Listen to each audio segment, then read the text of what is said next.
The stars looked cold and distant from the observation deck of the Kethvar command ship. Admiral Zexthul stood with his forearms crossed behind his back, watching the blue-green world that turned slowly below them. Earth, the locals called it. Such a simple name for what would soon become another jewel in the hegemony's crown. "Admiral," came the voice of his aide, Commander Veltar. "The human delegation has arrived at the neutral station." Zexthul turned his massive head toward the younger officer. His species had evolved from pack hunters, and even after thousands of years of civilization, they still looked the part. Sharp teeth, predator eyes, and claws that could tear through metal. It made negotiations so much easier when the other side could see exactly what they were dealing with. "Good. Have they been informed of the standard terms?" "Yes, sir. Submit to vassal status. Provide yearly tribute of resources and population, or face complete annihilation." Veltar paused, checking his datapad. The terms were transmitted in their native language, along with historical recordings of what happened to the last 12 species who refused. Zexthul nodded. The recordings were quite effective.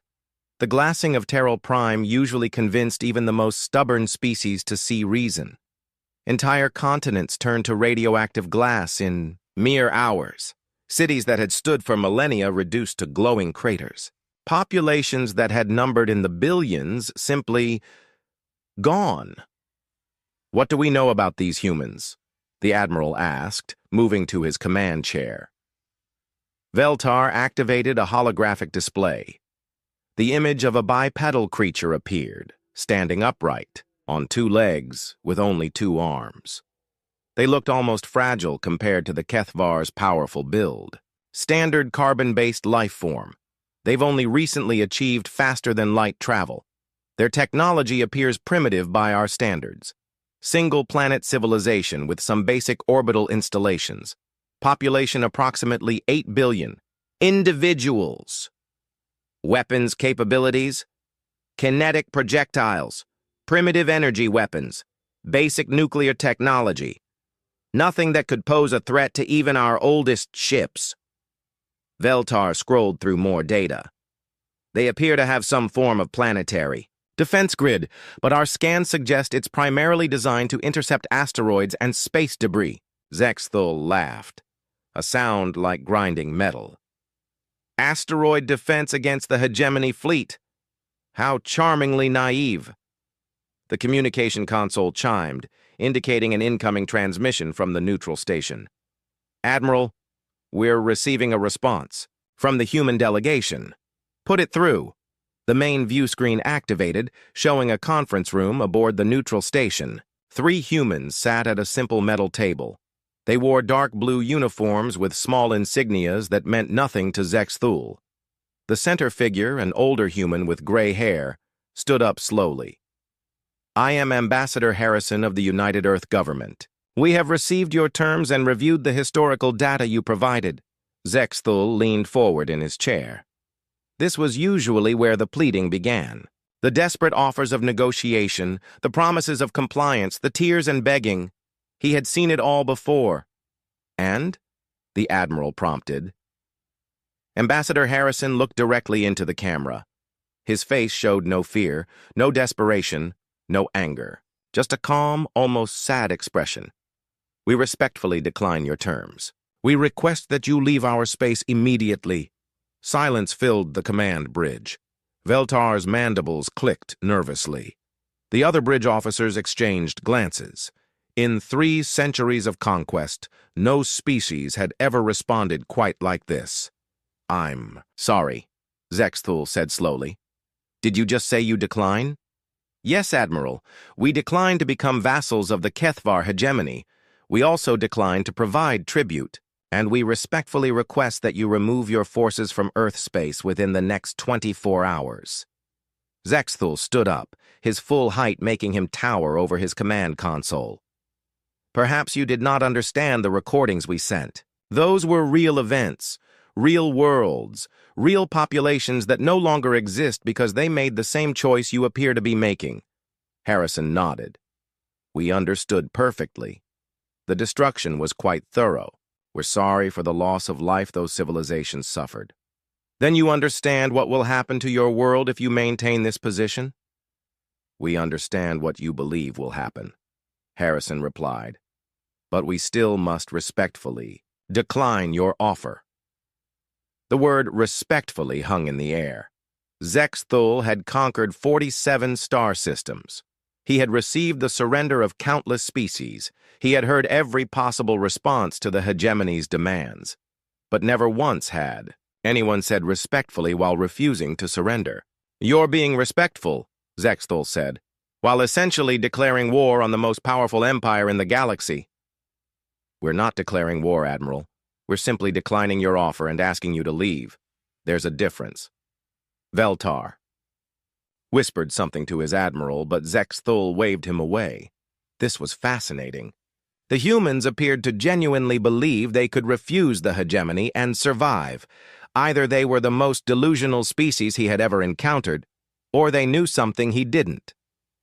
Ambassador Harrison, let me be very clear about your situation.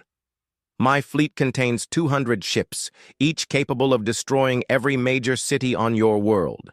Behind me is the full might of the Kethvar hegemony, over 50,000 vessels, weapons that can crack planets, and the experience of conquering half the galaxy. What exactly makes you think you can refuse our offer? Harrison was quiet for a long moment. When he spoke again, his voice was even gentler than before. Admiral, we don't want any trouble. We just want to be left alone. Surely in a galaxy this large, there's room for one small world to choose its own path? No, Zexthul said flatly. There isn't. The galaxy belongs to the strong. The weak serve or they die. This is the natural order. That's one way to see things, Harrison agreed. But it's not the only way. The Admiral felt his temper beginning to rise. The calm, reasonable tone was somehow more infuriating than screaming. Would have been. I'm going to give you one more chance, human. Surrender now, and your species will be allowed to live as vassals. Your cities will remain standing. Your children will grow up to serve the hegemony. Refuse, and every human life will end in fire. Harrison looked at his two companions. They nodded almost imperceptibly. Admiral Zexthul of the Kethvar hegemony, this is humanity's final answer. We respectfully decline your offer. We ask again that you please leave our space. This is your only warning. The transmission ended. Zexthul stared at the blank screen for several seconds. Around him, the bridge crew waited in stunned silence. Sir? Veltar finally asked. Your orders? The Admiral sat back down heavily.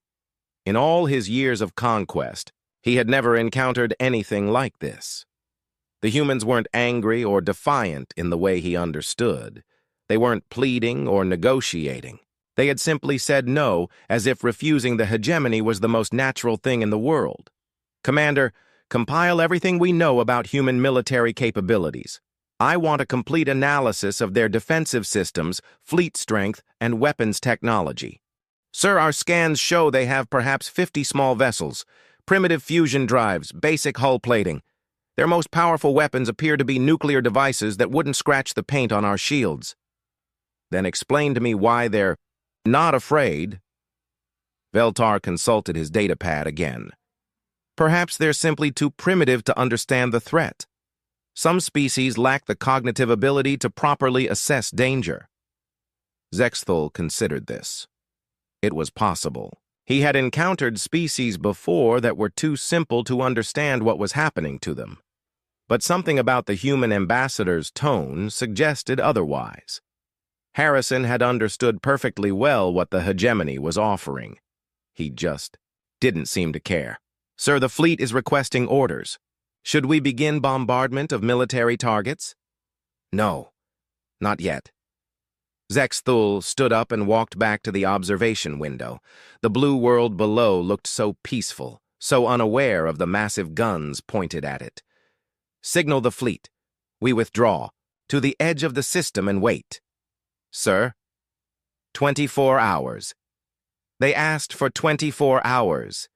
We'll give them that much time to reconsider. And if they don't reconsider? Zextul's reflection looked back at him from the armored glass. He had destroyed worlds before. It was never pleasant, but it was sometimes necessary.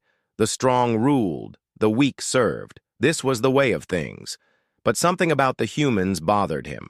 Their calm certainty, their polite refusal, the way they had said please while essentially telling the hegemony's greatest fleet to go away. If they don't reconsider, he said slowly, then we'll give them the same choice we gave all the others. Surrender or burn. Behind him, Veltar made a note in his log. Another day, another primitive species refusing to see reason. The outcome was inevitable, of course. It always was. But as the Kethvar fleet pulled back to the edge of Earth's solar system, Admiral Zextul found himself wondering about that word the humans kept using. Respectfully. What kind of species remained respectful while staring down annihilation? He supposed he would find out soon enough. The 24 hours passed slowly. Long-range sensors showed no unusual activity from Earth, no massive mobilization of their tiny fleet, no desperate construction of new defenses, no attempts to contact other species for help. Nothing. When the deadline arrived, Zextul opened communications with the neutral station one more time. Ambassador Harrison appeared on screen, looking exactly as calm as he had the day before. "Admiral, have you reconsidered our request?" "Have you reconsidered yours?" Zextul replied. "I'm afraid not. We must again ask you to leave our space." "Then you leave me no choice." Harrison nodded sadly. "I understand. We're sorry it has to be this way." Sorry. They were sorry. As if the destruction of their entire species was somehow regrettable, but unavoidable. Zextul cut the transmission and turned to his weapons officer. "Begin bombardment of military targets. Start with their orbital stations." "Yes, sir." The first Kethvar ships moved into Earth orbit, their massive guns charging. Whatever secrets the humans thought they had, whatever delusions of power they maintained, reality was about to teach them the truth about their place in the galaxy. The strong ruled, the weak served, and humanity was about to learn which one they were. The silence was the first thing that bothered High Command. Fleet Admiral Zextul's 200 ships had moved into Earth orbit exactly as planned. Long-range sensors showed them taking positions around the human homeworld. The first shots had been fired at orbital defense platforms. Then nothing. Supreme Commander Korval stood in the central command chamber of the hegemony's capital ship, watching displays that should have been showing victory reports. Instead, they showed empty space where the fleet should have been. "Any communication from Admiral Zextul?" he asked for the 10th time in the past hour. "No, sir. All ships went silent approximately 6 hours ago. Last transmission was confirmation that they were beginning bombardment of human defensive positions." Korval's 4 eyes narrowed. "Equipment failure?" "Unlikely, sir. 200 ships don't all suffer communication failures at the same time." The Supreme Commander walked between the massive tactical displays. Each one showed the same thing. The empty space around Earth where his fleet should have been. Long-range sensors detected no debris fields, no energy signatures from battle, no trace that 200 Kethvar warships had ever existed. "Launch probe ships! I want to know what happened." 3 days later, the probe ships returned with footage that made no sense. Earth hung peacefully in space, exactly as it had before. Human orbital stations continued their slow rotations. Small civilian ships moved between them on routine flights. There was no sign of battle, no damaged installations, no indication that the most powerful fleet in the local sector had ever been there. "This is impossible," Korval muttered, reviewing the footage for the 15th time. "Ships don't just vanish." His aide, a younger Kethvar named Texanol, cleared his throat nervously. "Sir, should we report to High Command?" "Report what?" That we sent a fleet to conquer a primitive world and it disappeared without a trace? Korval's voice carried the edge of frustration. They'll think we've lost our minds. But protocol was protocol. The report went up the chain of command, each level treating it with increasing disbelief. By the time it reached the Hegemony Council, the official response was predictable. Send another fleet, larger this time. The second fleet contained 500 ships under Admiral Kexmore, one of the Hegemony's most experienced commanders. Kexmore had personally overseen the conquest of 12 systems. He did not believe in impossible disappearances. Humans are tricky, he told his officers before departure. Clearly they have some kind of stealth technology we weren't prepared for. We'll go in with active scanning, full shields, weapons charged. Whatever happened to Zexathul won't happen to us. The second fleet vanished exactly like the first. 500 ships, gone without a trace.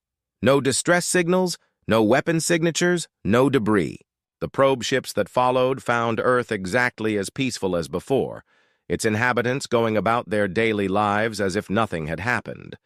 High Command was no longer dismissive. Emergency meetings were called. Intelligence analysts pored over every scrap of data about the human system.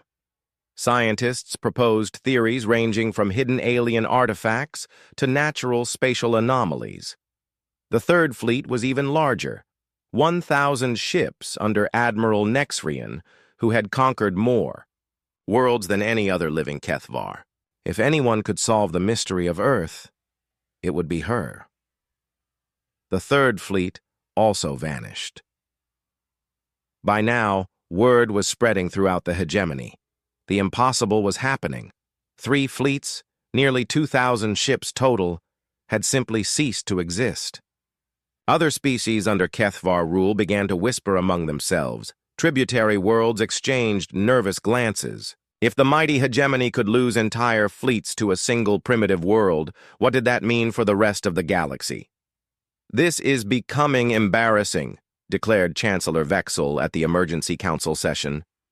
3 fleets lost to a species that barely understands faster than light travel. The entire sector is starting to question our strength. Which is exactly why we can't stop now, replied War Leader Mexton. If we withdraw, every vassal species will see it as weakness. We'll face rebellions throughout our territory. The fourth fleet was different. Instead of a single massive assault, they sent it in waves, with communication probes scattered throughout the formation. If something was destroying Kethvar ships, they would at least get some kind of warning. They did. The first wave of the fourth fleet managed to transmit for almost 3 minutes before going silent. The recordings were played and replayed in Hegemony command centers across the galaxy. Fleet Command, this is Admiral Yexdar. We are approaching Earth orbital space. Human defensive installations appear minimal, exactly as reported. Beginning engagement of... Wait, I'm reading some kind of energy buildup. Not from the human stations, from empty space itself. Command, are you receiving this? The space around us is... It's changing. Reality distortion readings are off the charts. What in the name of the ancestors is... Static. Then... silence. The second wave lasted 4 minutes. Their final transmission was even more disturbing. Command, this is Admiral Lexvor. The first wave is gone. Not destroyed, gone. There's no debris, no energy residue. It's like they never existed. We're detecting massive gravitational anomalies throughout the system. The laws of physics appear to be... Command, you need to see this. Space itself is bending around us. Our instruments are reading impossible energy levels from what appears to be empty vacuum. We're going to try to withdraw and... Command? Command, can you hear me? Something's happening to our communications array. No, wait. Something's happening. To us. We're... static. The third wave never transmitted at all.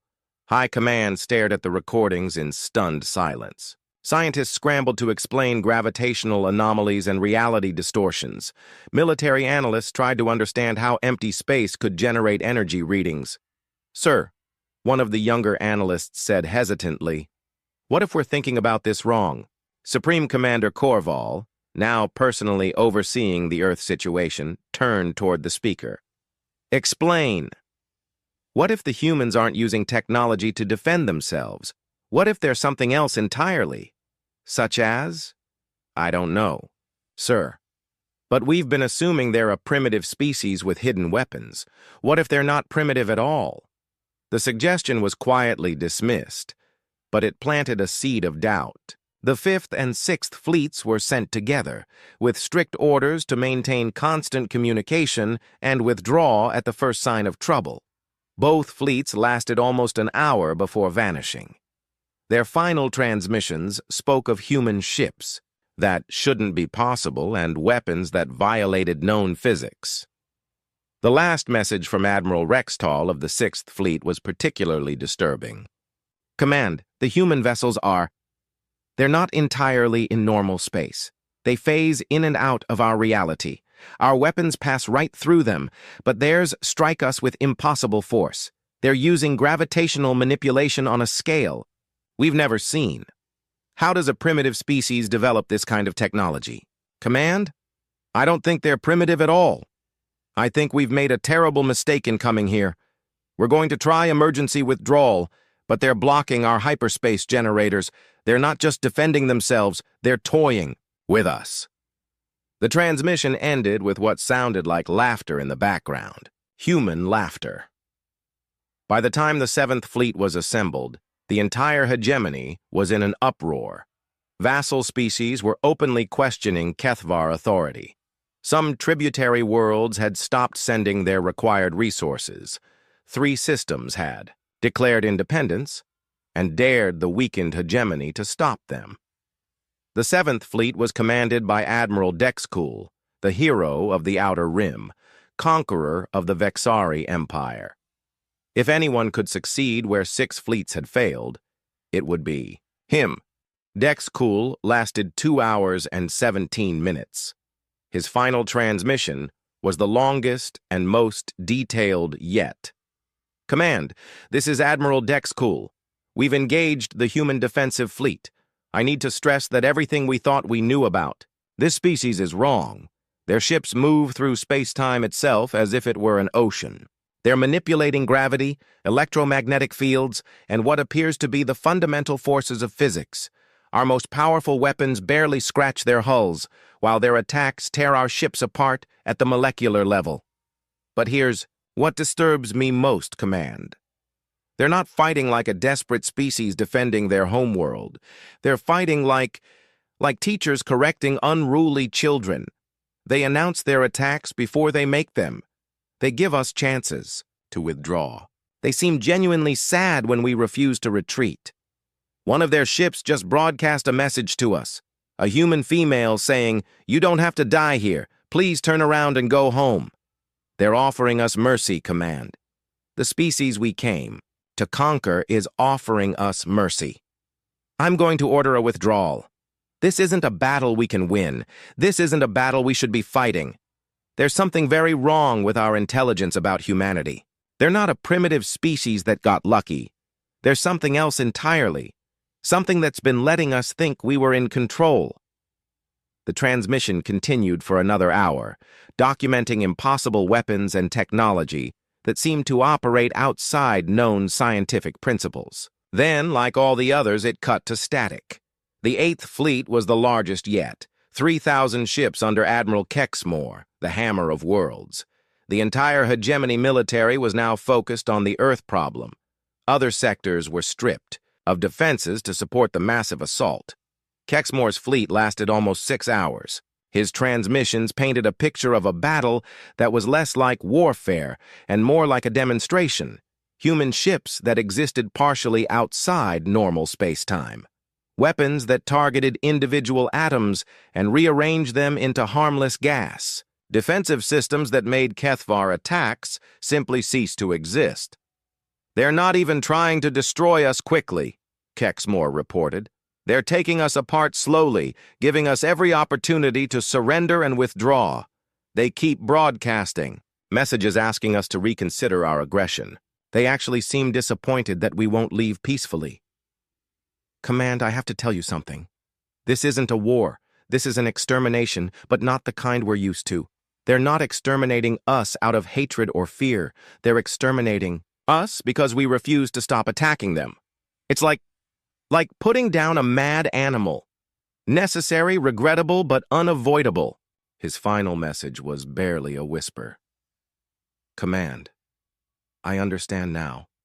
We never had a chance. We were never in control. They were humoring us. All of it, from the first ultimatum to now, they were giving us chances to walk away.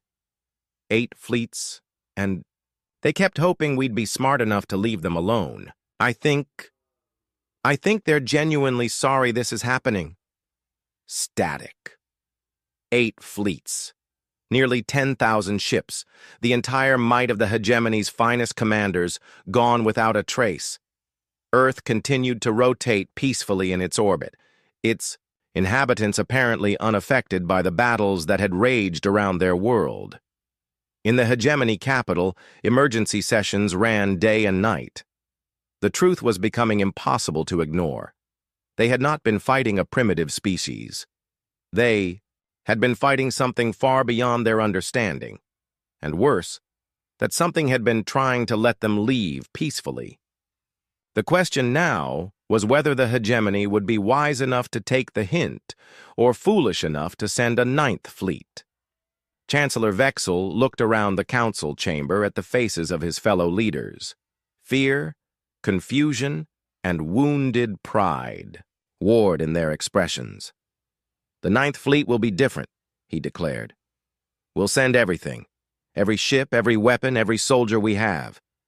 If humanity wants a war, they'll get one they'll never forget. In the back of the chamber, a few of the older counselors exchanged worried glances. They were beginning to suspect that humanity had never wanted a war at all. And that was somehow the most terrifying thing of all. Supreme Admiral Kolvrath stood at the center of the greatest war room the Kethvar hegemony had ever constructed. Around him, holographic displays showed every ship, every weapon, every soldier the Empire could gather. Numbers that should have been impossible to comprehend filled the air in glowing columns of data. 10,437 warships, the largest fleet in galactic history. Admiral, came the voice of Fleet Coordinator Zaltek. The final squadron from the Outer Territories has arrived. The 9th Fleet is complete. Kolvrath nodded slowly, his 4 eyes taking in the massive tactical display. Red dots representing Kethvar ships stretched across light years of space. Each dot represented hundreds or thousands of crew members. Each dot represented firepower that could level cities. And all of it was aimed at one small blue world that had somehow made 8 previous fleets simply vanish. Status report, he commanded. All ships are operational, sir. We have stripped defensive fleets from every sector of the hegemony. Conquered worlds are now defended only by orbital platforms and ground-based weapons. Every available vessel has been committed to this operation. The Admiral studied the numbers. In his 3 centuries of military service, he had never seen resources committed on this scale. The hegemony was betting everything on this single battle. What's the word from the territories? He asked. Zaltek's expression darkened. 17 systems have declared independence since the 8th Fleet disappeared. The Vexari remnant has begun organizing resistance cells. 3 vassal species have stopped paying tribute entirely. And our response? We can't respond, sir. Every ship we have is here. Kolvrath understood the implications. The hegemony was collapsing from within while they focused on this one impossible world. But they had no choice now. 8 fleets destroyed meant they had to win this battle or face total dissolution of their empire. Analysis of the previous. Engagements? He asked, turning to his intelligence chief. Commander Hexnall activated a different display. Battle recordings played in the air above them, showing the final moments of the 8th Fleet. Kethvar ships firing uselessly at human vessels that seem to exist only partially in normal space. The humans appear to have technology that operates outside known physics, Hexnall reported. Their ships can phase through attacks, manipulate gravity on a massive scale, and project weapons that disintegrate matter at the atomic level. How is that possible? We don't know, sir. Our best scientists suggest they may have discovered principles of physics we haven't encountered. Possibly ancient alien technology, or they may be more advanced than we initially believed. Kolvrath reviewed the intelligence reports for the 100th time. Something about the human responses bothered him. Their ships always announced themselves before attacking. They gave repeated warnings. They seemed genuinely reluctant to destroy Kethvar vessels. What about their behavior patterns? He asked. Curious, sir. In every engagement, human forces offered multiple opportunities for our fleets to withdraw. They broadcast messages asking our commanders to reconsider their aggression. Even during active combat, they seemed to prefer disabling our ships rather than destroying them outright. Primitive honor codes? Kolvrath suggested. Possibly. Many developing species have elaborate rules about warfare. They may feel compelled to offer mercy even to their enemies. The Admiral felt a slight sense of satisfaction. Honor codes were predictable. They could be exploited. If the humans felt bound by some primitive sense of fair play, that gave him an advantage. Show me their defensive capabilities again. The display changed to show Earth's orbital space. A handful of space stations, some small defensive platforms, and perhaps 50 small ships that barely qualified as military vessels. That's it? Kolvrath asked. That's everything we can detect, sir. Their defensive grid appears designed for asteroid deflection and minor piracy. Nothing that should pose a threat to a major military force. Yet 8 fleets are gone. Yes, sir. Kolvrath studied the innocent-looking blue world. Either the humans had hidden capabilities that defied detection, or they had somehow acquired technology from another source. Ancient ruins, perhaps. Or alliance with an unknown species. What do we know about human history? Very limited records, sir. They achieved faster-than-light travel only recently. Before that, they were confined to their single-world system. No evidence of contact with other species or access to advanced technology. Then how do you explain what happened to our fleets? Hexnall was quiet for a moment. Sir, there is one possibility we haven't fully considered. Which is? What if we're wrong about their technological development? What if they're not primitive at all? The suggestion hung in the air like a challenge. Kolvrath had built his entire career on the assumption that the Kethvar were the dominant military force in the galaxy. The idea that some unknown species could be more advanced was almost unthinkable. If they were truly advanced, he said slowly, why would they limit themselves to one world? Why not build an empire like ours? Perhaps they choose not to. Some species are naturally isolationist.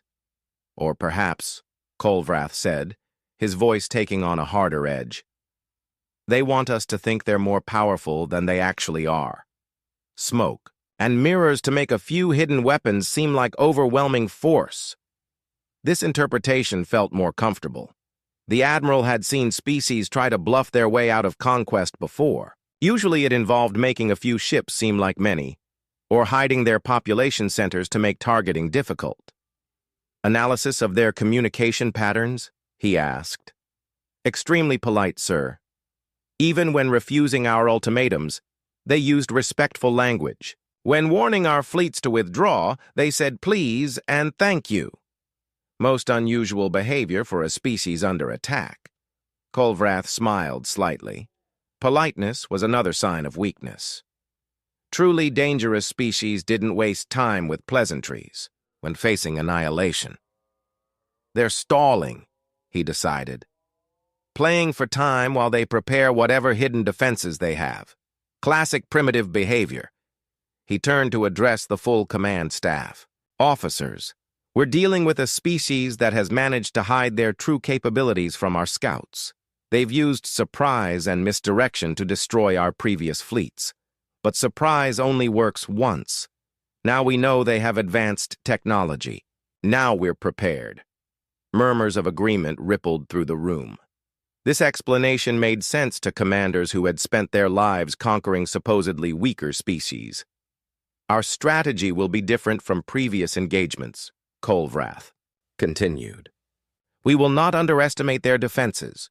We will not give them time to prepare, and we will not show them the same mercy they've shown our previous fleets. He activated the main tactical display. The 9th Fleet will arrive in 3 waves. The first wave will probe their defenses and identify their hidden weapons. The second wave will neutralize those weapons. The third wave will complete the conquest. What about their requests for us to withdraw? Asked one of the younger commanders. Psychological warfare, Kolvrath replied firmly. They're trying to make us doubt ourselves, make us think they're more powerful than they are. It's a common tactic among desperate species. The explanation satisfied most of the room. It was easier to believe that humanity was clever but ultimately weak than to accept that 8 hegemony fleets had been destroyed by genuinely superior technology. Sir, Zaltek said, intelligence suggests the humans may have some kind of spatial manipulation technology. Should we prepare countermeasures? Whatever they have, it can't work against this many ships, Kolvrath declared. 10,000 vessels with combined firepower that could crack a planet. Even if their technology is more advanced than ours, there are limits to what any defensive system can handle. He was confident in the mathematics. No weapon, no matter how advanced, could target 10,000 ships simultaneously. No defense, no matter how clever, could protect against planet-killing levels of concentrated firepower. Deployment orders? Asked the fleet coordinator.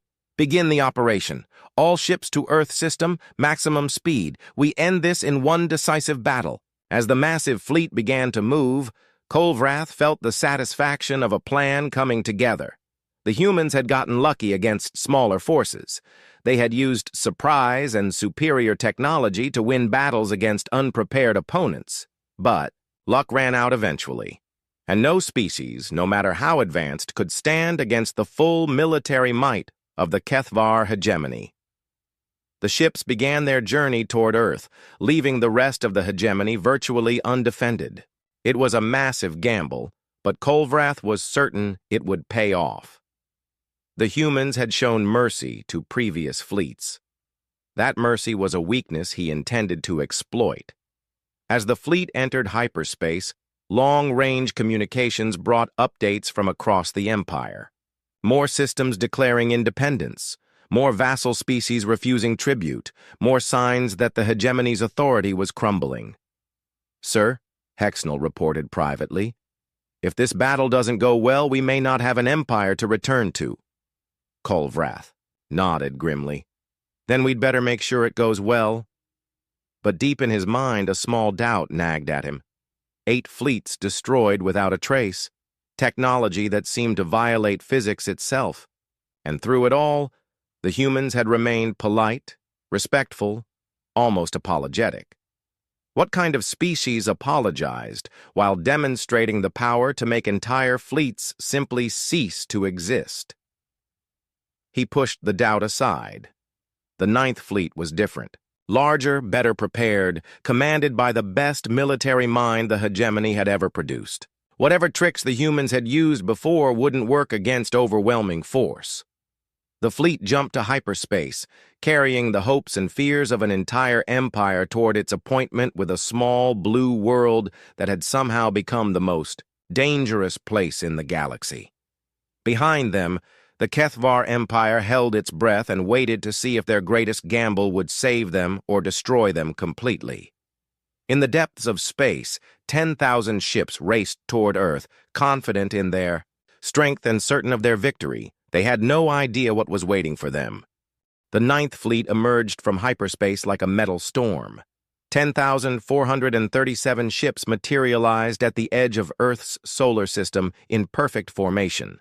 The largest armada in galactic history stretched across space, in a display of power that could have intimidated entire star systems into surrender. Supreme Admiral Kolvrath stood on the bridge of his flagship, watching the tactical displays populate with friendly contacts. Ship after ship appeared on the screens until the numbers became almost meaningless. Destroyers, cruisers, battleships, dreadnoughts, and supercarriers filled the space around them. Fleet deployment complete, reported Fleet Coordinator Zaltek. "All ships are operational and standing by for orders." "Scan the system," Kolvrath commanded. "I want to know everything that's changed since the 8th Fleet's destruction." The sensor sweeps began immediately. Long-range scanners probed every asteroid, every moon, every piece of space debris larger than a pebble. If the humans had built new defenses or moved ships into position, the 9th Fleet would find them. "Report," the Admiral demanded after several minutes of intensive scanning. "Sir, the system appears unchanged from previous reconnaissance. Earth maintains its orbital stations and small defensive fleet. No new installations detected, no hidden ships or weapons platforms." Kolvrath studied the readings carefully. Everything looked exactly as it had before 8 fleets had vanished here. A peaceful world with minimal defenses, going about its business as if nothing had happened. "Life signs on Earth?" "Approximately 8 billion humans, sir. Normal population. Centers, normal activity patterns. No signs of military mobilization or evacuation." "They're not even preparing for battle," murmured one of the younger officers. The Admiral nodded grimly. Either the humans were supremely confident in their hidden defenses, or they were too primitive to understand what was coming for them. "Sir," the communications officer announced, "we're receiving a transmission from the inner system. Put it through." The main view screen activated, showing a simple communication room. A single human sat at a metal desk, wearing the same style of blue uniform that Ambassador Harrison had worn months before. This one was younger, a female with brown hair and calm eyes. "Greetings," she said, her voice carrying the same polite tone that had infuriated Kolvrath during previous communications. "I am Captain Sarah Chen of the Earth vessel Diplomatic Courtesy. We see that you've returned with additional ships." "I am Supreme Admiral Kolvrath of the Kethvar Hegemony," he replied. "You are looking at the largest fleet ever assembled, 10,000 ships with enough firepower to crack your world like an egg. I trust you're ready to reconsider your previous position." Captain Chen nodded thoughtfully. "I understand the significance of your fleet, Admiral. However, our position remains unchanged. We respectfully request that you leave our space immediately." Kolvrath felt his temper rising. Here they were again with the polite refusal, as if 10,000 warships were no different from the handful they'd faced before. "Captain, 8 fleets have come to this system. 8 fleets have been destroyed by whatever hidden weapons you possess. But this fleet is different. We're prepared for your tricks. We know you have advanced technology, and we've brought enough firepower to overwhelm any defense." "I'm sure you have," Chen agreed. "Your ships are quite impressive, but our request remains the same. Please leave our space while you still can." "While we still can?" Kolvrath's voice took on a dangerous edge. "Are you threatening the largest fleet in galactic history?" Chen's expression became genuinely sad. "No, Admiral. We're not threatening you. We're trying to save you." The Admiral stared at the screen in disbelief. Save them? From what? This single human, speaking from what appeared to be a tiny ship, was claiming she wanted to save his massive fleet? Save us from what exactly? "From what happened to the others," Chen replied simply. "Admiral, this is your final warning. Turn your ships around and leave. This is your last chance to walk away from this." Kolvrath's 4 hands clenched into fists. Final warning? Last chance? The sheer audacity of it was beyond comprehension. Listen carefully, human. You are facing the complete military might of the Kethvar Hegemony. Every ship, every weapon, every soldier we possess is aimed at your world. Whatever defenses destroyed our previous fleets cannot possibly handle this level of force. Surrender, now, or watch your entire species burn." Chen was quiet for a long moment, her head bowed as if in thought or prayer. When she looked up again, her eyes were filled with what looked like genuine regret. "Admiral Kolvrath, we tried to do this the easy way. We asked you to leave. We warned you repeatedly. We even let your previous fleets see some of our capabilities, hoping you'd understand and choose to withdraw. And now, Now you've forced our hand. Chen leaned forward slightly. Admiral, you have 1 minute to begin withdrawal procedures. After that, we will have no choice but to treat your presence here as an act of war. Kolvrath cut the transmission with a violent gesture. Around him, the bridge crew exchanged glances of amazement and anger. Sir, Zaltek said carefully, your orders? All ships, attack formation. Target their orbital installations first, then the planet's major cities. Show them what happens to species that threaten the hegemony. The massive fleet began to move toward Earth. 10,000 ships advancing in perfect formation, weapons charging, shields at maximum power. It was a sight that had terrified entire sectors of the galaxy. Sir, the sensor officer called out, I'm detecting a single ship moving to intercept us. One ship? Yes, sir. Small vessel appears to be the same one that transmitted to us. Designation Diplomatic Courtesy. Kolvrath looked at the tactical display. A tiny dot was moving away from Earth toward his enormous fleet. One ship against 10,000. Sir, the human vessel is hailing us again. Ignore it. All ships, prepare to fire on my command. The single human ship took position directly between the Kethvar fleet and Earth. At this distance, it looked like a mote of dust, facing a metal hurricane. Sir, they're broadcasting on all frequencies. What are they saying? The same message, repeating, This is your final warning. Please leave our space immediately. Kolvrath laughed, a sound like grinding stone. One ship. They sent one ship. To stop us. Should we target it specifically, sir? No. When we open fire on Earth, it will be destroyed along with everything else. The Admiral activated the fleet-wide communication system. All ships, this is Admiral Kolvrath. You are about to witness the end of human resistance. Open fire on my mark.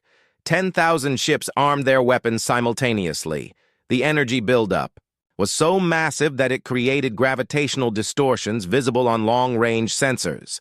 Target locked on planetary defensive installations. All ships report ready to fire. Mark, 10,000 ships fired at once.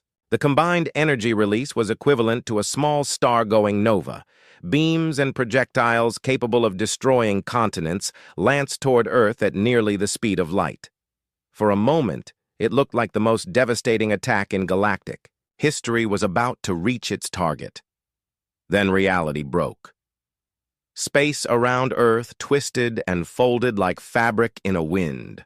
The devastating barrage simply stopped. Not deflected, not absorbed. Stopped. The energy beams and kinetic projectiles hung motionless in space as if frozen in time. What? Kolvrath began. The space around the human ship began to shimmer. Not with heat or energy, but with something far more fundamental. It was as if the laws of physics themselves were becoming fluid. Sir, I'm reading massive gravitational distortions throughout the system, energy levels that shouldn't be possible. It's like space-time itself is being manipulated. More ships began to appear around Earth, not emerging from hyperspace, not decloaking, simply materializing as if they had always been there. Dozens, then hundreds, then thousands of vessels that defied every rule of naval architecture. They were beautiful and terrible at the same time. Ships that seemed to be built from crystallized light, vessels that existed partially in normal space and partially somewhere else entirely. Their hulls reflected starlight in patterns that hurt to look at directly. How many ships are we looking at? Kolvrath demanded. I can't get an accurate count, sir. They're not entirely in our dimension. Sensors are reading anywhere from 3,000 to 30,000 vessels, depending on which detection method we use.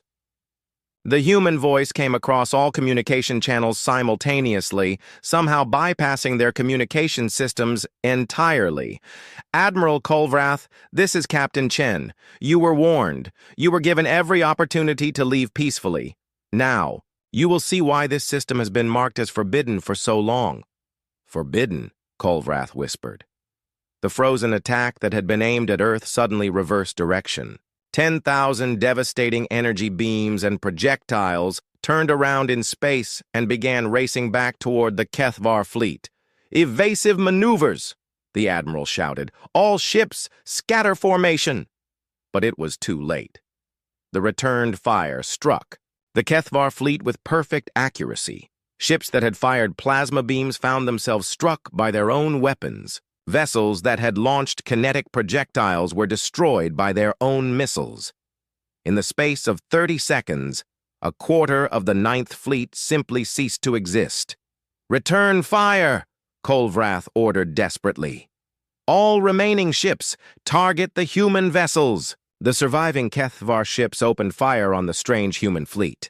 Their weapons struck the crystalline ships and simply passed through them as if they weren't there. "Sir, our weapons are having no effect. The human ships appear to be shifting in and out of normal space-time." Meanwhile, the human vessels began their own attack. But these weren't weapons in any sense that Kolvrath understood. Beams of light that seemed to analyze Kethvar ships down to the molecular level before gently disassembling them atom by atom. Fields of force that reached inside enemy vessels and simply turned off their power cores. Weapons that targeted individual crew members and transported them safely away before destroying the empty ships. "They're not trying to kill us," one of the officers reported in amazement. "They're removing our crews before destroying our ships." It was true. Throughout the fleet, Kethvar personnel were disappearing in flashes of light, only to reappear on designated recovery vessels that the humans had somehow provided. The message was clear. They could have killed everyone instantly, but they chose not to. "Sir, we've lost 60% of the fleet. Remaining ships are requesting permission to withdraw." Kolvrath stared at the tactical display in growing horror. His mighty fleet was being systematically dismantled by an enemy that seemed to operate outside the laws of physics itself. "Sir," the communications officer said quietly, "Captain Chen is hailing us again." "Put her through." The human appeared on screen, looking as calm and polite as ever. Behind her, the battle continued, but she seemed completely unaffected by the destruction of the largest fleet in galactic history. "Admiral, you still have about 4,000 ships left. We can continue this demonstration, or you can order your remaining vessels to withdraw. The choice is yours." "How?" Kolvrath whispered. "How is this possible?" Chen's expression became gentle, almost pitying. "Admiral, your species is very young. You've built an empire based on the assumption that might makes right, that the strongest should rule. It's a natural phase for developing civilizations. What are you saying?" "We're saying that there are older ways of looking at the universe, powers and principles that your science hasn't discovered yet. We're saying that strength isn't always about who has the biggest guns." Around them, more Kethvar ships were being carefully dismantled. Their crews rescued, their weapons neutralized, their vessels reduced to component atoms that drifted harmlessly in space. "Who are you?" Kolvrath asked. "We're humans," Chen replied simply. "We're your neighbors, and we really wished you had just left us alone." The admiral looked at his remaining fleet, then at the impossible human ships that seemed to dance between dimensions.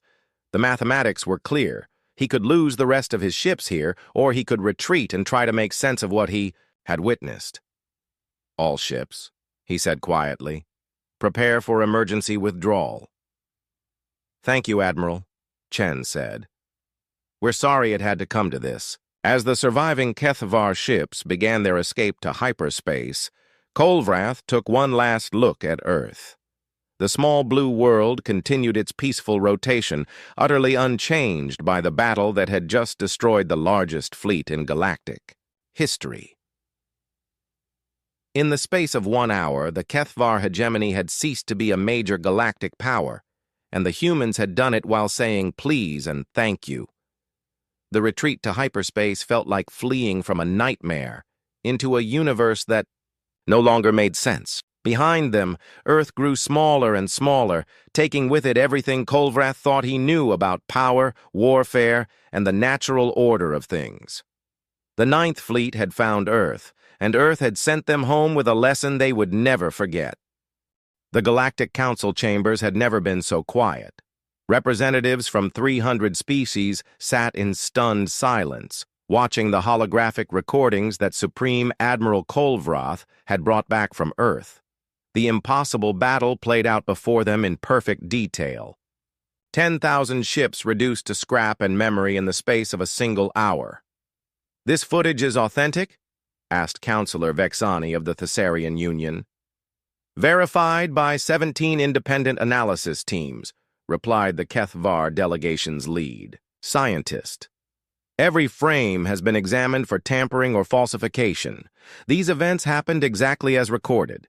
The recording showed human ships that seemed to exist partially outside normal space-time, weapons that operated on principles unknown to galactic science, technology that made the hegemony's most advanced systems look like primitive tools." "How long has humanity possessed this level of technology?" asked another counselor. "We don't." "No," Admiral Kolvroth admitted from his position at the witness stand. His once proud military bearing had been replaced by something approaching humility. "Our intelligence suggested they were a young species with primitive technology. Obviously, our intelligence was wrong." "Completely wrong," muttered Counselor Hextall of the Zephyrian Republic. "No one develops technology like this overnight. If humans have these capabilities, they've had them for a very long time." Murmurs of agreement rippled through the chamber. The implications were staggering. If humanity had possessed this level of power all along, why had they hidden it? Why had they allowed themselves to appear weak and isolated? "There's something else," Kolvroth continued. "During the battle, the human commander made references to Earth being marked as forbidden, and suggested that their system had been off-limits for much longer than we realized." "Forbidden by whom?" demanded Councillor Yexmore of the Draconian Imperium. "That's what we need to find out." The council erupted into discussion. Species representatives argued among themselves, trying to understand what they had witnessed. Some demanded immediate action against the human threat. Others urged caution, pointing out that humanity had shown remarkable restraint during the battles. "Order!" called Council President Nexarel, his voice echoing through the chamber.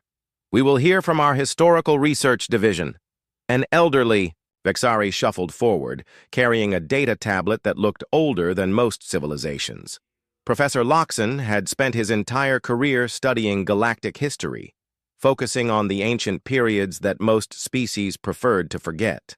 "Honored counselors," he began in a voice cracked with age, "I have been reviewing our oldest star charts and historical records. I believe I may have found something relevant to the current situation." He activated his data tablet, and new holographic displays appeared in the chamber.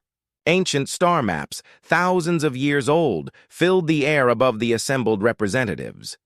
These charts date back to the earliest period of galactic exploration, when our ancestors first began mapping the stars. "Notice anything unusual about the Sol system?" The counselors leaned forward, studying the archaic symbols and notations. There, clear as starlight, was a marking around Earth's system that none of them had seen on modern charts. "What does it mean?" asked President Nexaral. "Roughly translated from Old Galactic, it means Sacred Guardian System. Do not approach under any circumstances." The chamber fell silent again. Sacred Guardian System. The implications of those words hung heavy in the air. Guardian of what? Someone whispered. Professor Loxon consulted his ancient records. "That's where it gets interesting. According to these documents, Sol's system was designated as a sanctuary world by something called the First Civilization." "I've never heard of any first civilization," declared Councillor Vexani. "That's because they deliberately erased themselves from galactic memory," the professor explained. "But traces remain in the oldest archives, fragments of records that survived the Great Forgetting." More ancient documents appeared in the holographic display, text in languages so old that few scholars could even attempt translation. "What I've pieced together suggests that millions of years ago, There was a civilization that achieved technological capabilities beyond anything we can imagine. They could manipulate space and time, control fundamental forces, even create or destroy matter at will. What happened to them? They realized they had become too powerful for the galaxy's good. Their technology was so advanced that it posed an existential threat to all other life. So they made a choice. Professor Loxon activated another display showing what appeared to be a timeline of galactic history with a massive gap in the middle. They voluntarily regressed themselves, gave up their technology, scattered their knowledge, and retreated to isolated worlds where they could live simple lives without threatening the rest of the galaxy. And you think humans are descendants of this first civilization? The evidence suggests it. Sol System was marked as a guardian sanctuary. The star charts show it as a place where the Watchers maintained their vigil. And look at this. A new document appeared, covered in symbols that seemed to shift and change as they watched. This is from the deepest archives of the Old Republic. It describes the Watchers as beings who chose to forget their power so that others might learn wisdom. They were tasked with monitoring the galaxy and intervening only if younger species became too dangerous to themselves or others. The implications hit the chamber like a physical blow. If humanity were descendants of this first civilization, if they had been watching and waiting all this time— The politeness, Admiral Colvrath said suddenly.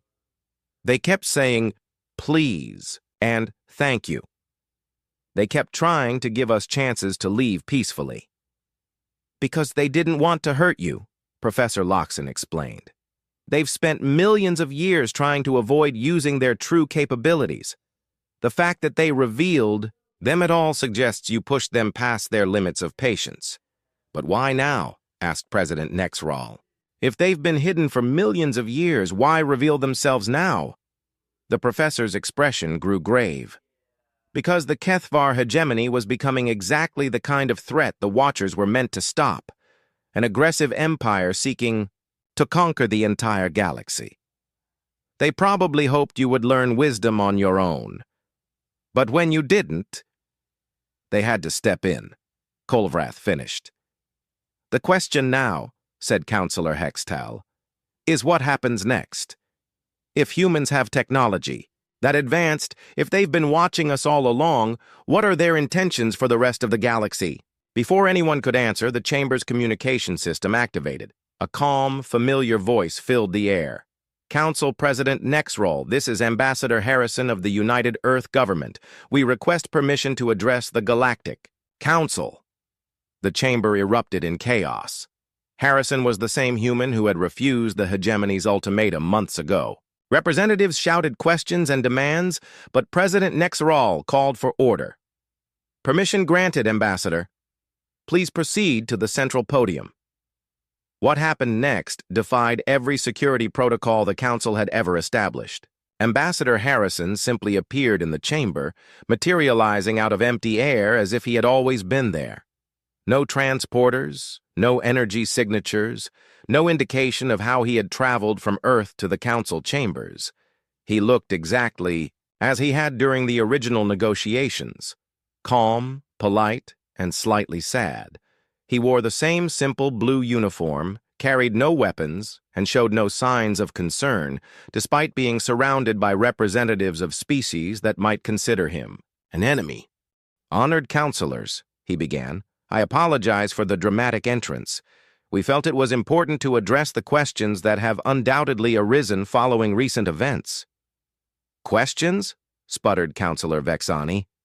You've just demonstrated technology that makes the rest of us look like primitives playing with sticks. Harrison nodded. Yes, and we're sorry about that. We had hoped to avoid any such demonstration indefinitely. Who are you? Demanded President Nexral. What is humanity's true nature? The ambassador was quiet for a moment, as if choosing his words carefully. When he spoke, his voice carried the weight of millennia. We are exactly what we've always said we are. We are humans. We live on Earth. We want to be left alone to pursue our own development in peace. but the technology, the power you displayed, is our inheritance, Harrison said simply. Long ago, our ancestors made choices that nearly destroyed the galaxy. They learned that there are some powers too dangerous to wield, some knowledge too terrible to possess, so they chose a different path. The path of the Watchers, Professor Loxon whispered. Harrison looked surprised that anyone remembered the old terms. Yes, the path of voluntary restraint.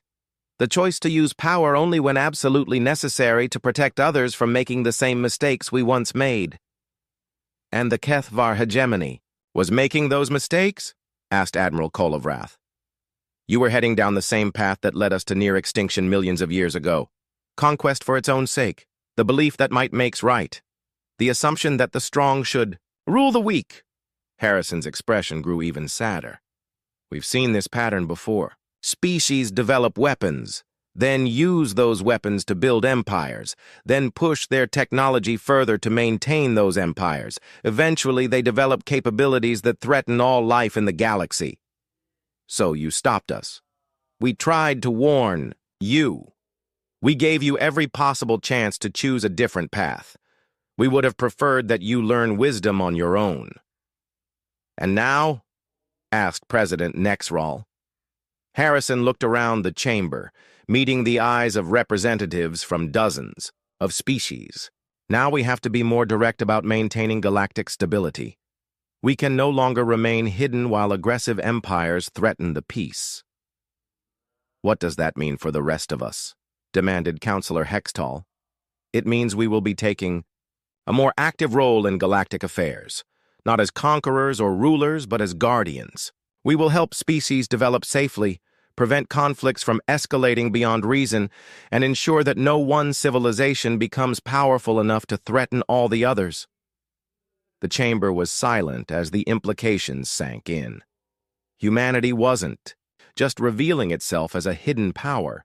It was announcing that it would now be actively managing galactic civilization. You're saying you're going to rule us? Accused Counselor Vexani. No, Harrison replied firmly. We're saying we're going to watch over you, the same way we've been doing for millions of years, just more openly now. And if we refuse your protection? Harrison's smile was gentle, but somehow terrible. Counselor, you've seen what happens to those who choose the path of conquest and aggression. The Kethvar hegemony learned that lesson recently. We hope others will choose wisdom instead. President Nexral stood slowly.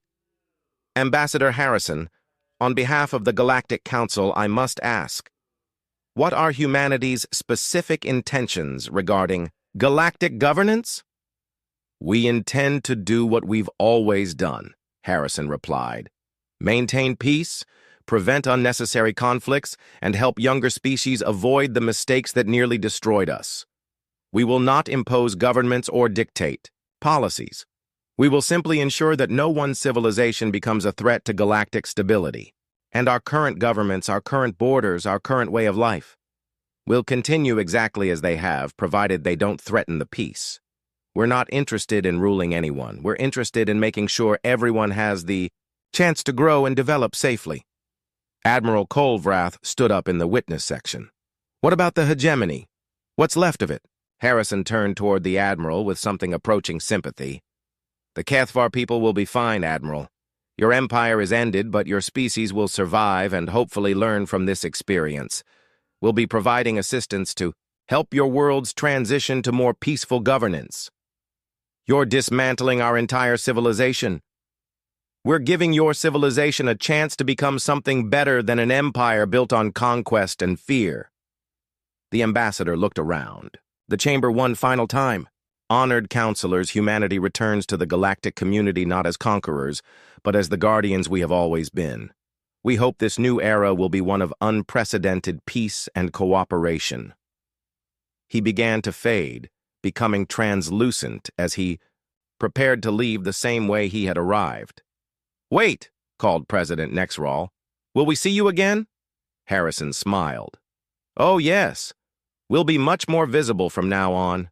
After all, it's hard to be proper guardians while hiding in the shadows. He vanished, leaving behind a chamber full of representatives trying to comprehend the new reality of their galaxy. Outside the council chambers, on worlds throughout the galaxy, the news spread rapidly. Humanity had revealed itself as the hidden power that had been shaping galactic history for millions of years. The age of conquest and empire was ending. The age of the Guardians had begun. And somewhere in the Sol system, on a small blue world, that had seemed so helpless just days before, humanity quietly returned to its long vigil over the galaxy they had chosen to protect rather than rule. The stars looked different now. Not cold and distant, but warm and watched over. Finally, after millions of years of hiding, Earth's children had come home to the galaxy they had never really left.